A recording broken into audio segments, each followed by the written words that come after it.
లోక్సభ ఎన్నికల్లో పోటీ చేస్తున్న బీజేపీకి బీఆర్ఎస్ సరెండర్ అయిందన్నారు కాంగ్రెస్ అధికార ప్రతినిధి భవానీ రెడ్డి. కవిత బెయిల్ కోసం బీజేపీకి బీఆర్ఎస్ ను కేసీఆర్ తాకట్టు పెట్టారన్నారు.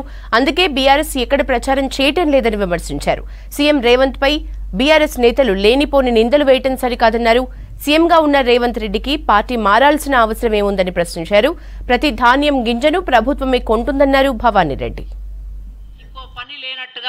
అరవింద్ గారు ఏం మాట్లాడతారు?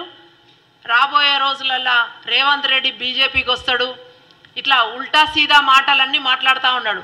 అరవింద్ గారు, రేవంత్ రెడ్డి అనేట ఆయన రాష్ట్ర ముఖ్యమంత్రి అయితే గీతే ఇట్లా మీరందరూ ఏమన్నా నిరుద్యోగం పెరిగి మీరేమన్నా బీఆర్ఎస్తోనో లేకపోతే బీఆర్ఎస్ వాళ్ళు నిజంగా కూడా వాళ్ళు పోరాడాల్సిన వాళ్ళు కవితను కాపాడడానికి వాళ్ళు కేవలము మీతో కుమ్మక్కయి 35-36 మంది ఎమ్మెల్యేలు ఉన్నా కూడా ప్రతిపక్ష పాత్ర వహిస్తూ ఏం మాటలు అవి?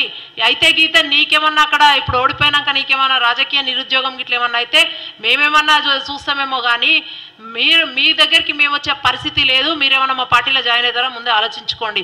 కేటీఆర్ మాట్లాడతాడు, ఆయననట నేను చేయలేదు ఫోన్ ట్యాపింగ్ అని చెప్పడం మానేసి అప్పుడో ఎప్పుడో జరిగి ఉంటుంది, అధికారులు ఎవరో చేసి ఉంటారు.